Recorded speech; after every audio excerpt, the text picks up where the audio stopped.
tous, voici une nouvelle review de chez Toy Spot TV avec Julia et Jordan. Ici on attend justement à Oko de Jordan, grand fan de manga, grand fan des licences qui est donc One Piece. Voilà. Ici on va vous présenter du coup le Kaido de chez Mega House.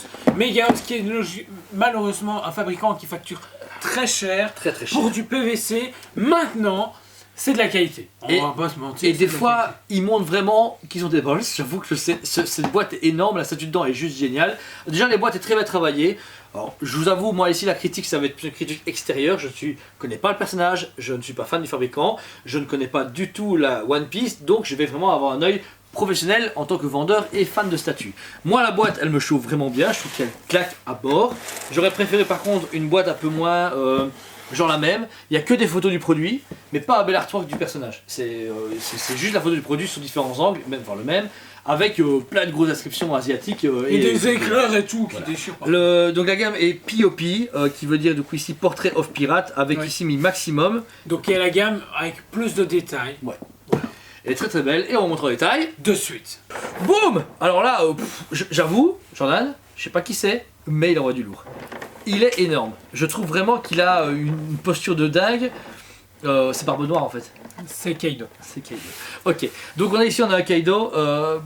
C'est vrai que t'as raison. C'est de la qualité de malade. Ça a beau voir son prix, mais je trouve qu'il a une présence de fou. Ça avait un choix qui fait 5-8 mètres de haut. Ouais, dans cette histoire-là Au aussi, moins... il est énorme dans l'animé.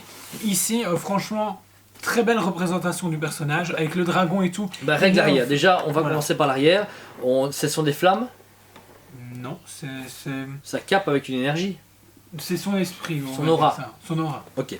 Donc son aura, un très beau travail de transparence déjà. Bon, au début, il y a un peu du mat. Et puis de haut en bas, vous avez tout un travail de coloris hyper bien géré jusqu'à son épaule. Et à l'épaule gauche, vous avez au début le corps du dragon, sa patte droite et finalement la gueule. Qui est dans un PVC translucide.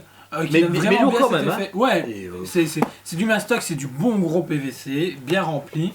Le travail dessus est vraiment génial. Moi, ce que je note, c'est le personnage en lui-même. Le personnage, on le reconnaît. Alors déjà ici, le visage, vous avez ces deux cornes qui sont très bien travaillées, un dégradé de couleur entre le noir et le blanc os, très beau. Les cheveux qui sont en bataille, mais typé manga, vraiment. Ouais, et qu'à l'arrière, on peut noter du coup un dégradé du bleuté justement de cette aura du dragon. Ensuite, vous avez tout le corps, donc le corps qui est abîmé, il y a clairement une grosse cicatrice sur son flanc droit. Et son flanc gauche a son bras avec tout le tatouage. Oui. Tatouage du coup qui est très important peut-être dans l'anime. Et en fait il est dans le Wano Kuni. Donc Wano c'est le pays justement du Japon féodal, on va dire entre guillemets. Du coup ils ont bien sûr fait des tatouages. Et le bras droit, déjà au niveau de la peau, un très beau trait de musculature. Très musculature, des veines. Les veines, franchement j'adore vraiment. Puis ensuite on enchaîne sur la masse. Qui est juste mais énorme aussi. Et c'est un sol qui a un socle. Dans le sens que les pieds sont à même le sol, de votre sol à vous, mais au niveau de la masse, il y a une sorte de pierre brisée mauve aussi également qui rappelle l'aura, comme s'il avait posé et qui faisait bien 2 tonnes, mais je pense qu'il fait bien 2 tonnes le gars. Ouais. Et pour le bas, pareil, très beau travail de dégradé sur la peinture, au niveau du kimono. C'est un kimono ? Du pantalon, ok, pantalon, jusqu'aux bottes. Franchement, la représentation de Kaido est juste fabuleuse par Mega House et montre comme quoi ils savent s'y prendre même s'ils facturent cher. Ouais. Boum! Vous avez pu le voir au détail. Moi, franchement, je suis amoureux de cette licence déjà de base. Et en plus, ce fabricant, oui, c'est cher. Je l'admets. C'est un tarif. En fait, on dit cher. Attends. Mais... peut-être que les gens vont pas être d'accord. Ici, vous avez un budget d'entre 500 et 550 € la statue. C'est du PVC. C'est quand même du premium. C'est un prix pratiquement d'un premium format d'époque Sideshow d'un quart en résine. Maintenant, c'est le prix aussi du Not Toys Iron Man. Voilà, donc on revient à l'actualité en 2020-2021, ça reste un prix mais elle est énorme. Moi ça me choque pas au final, parce que Mega House facture cher, j'avoue que celle-là 450 ça aurait été bien, c'est ça. Moi en fait quand la précommande est tombée, déjà quand elle a été dévoilée Wonderfest, j'ai fait what the fuck. Quand Julien m'avait dit le prix à l'époque, j'ai fait ok je m'en fous c'est Kaido, et puis je sais ce que je vais avoir au final. Effectivement, au final, j'ai quoi? J'ai une belle boîte, super bien protégée parce qu'à l'intérieur, c'est protégé dans une mousse. Donc, c'est pas simplement dans un plastique comme il y a d'habitude chez Mega House. Et en plus de ça, la réalisation est dingue.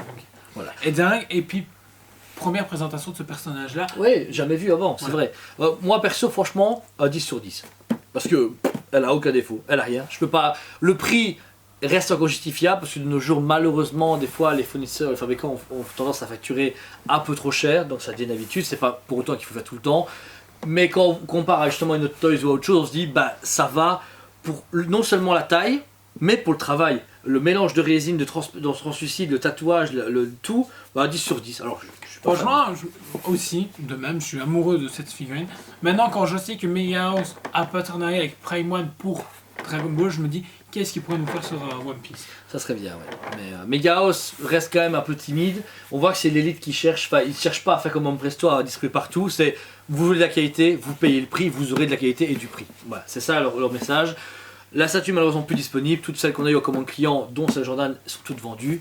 Mais on voulait prendre la peine de vous la présenter parce qu'on présente tellement de trucs de super-héros et de Star Wars et d'autres choses que One Piece est moins mis en avant dû au fait qu'il y a moins de résine pour le moment. On attendait de Tsume mais elles sont pas encore là. Voilà, par exemple, j'ai commandé la Trafalgar Law, elle va arriver, quand elle arrivera, direct, ce sera une review. Voilà. Mais ici, Megahouse, c'est un fabricant aussi qu'on distribue et qu'on a en magasin et on voulait vous la montrer en review. Voilà. N'hésitez pas non seulement aussi à aimer la page Dragon Comics sur Facebook, car c'est un endroit où on a créé ici un nouveau magasin où il y a du manga et du comics, où vous pourrez lire, jouer aux cartes aussi, à différents jeux. Et si vous êtes fan de One Piece, on a les One Piece Magazine du numéro 1 à 7, je crois, qui sort ici logiquement, où est sorti, tout dépend encore sur la vidéo.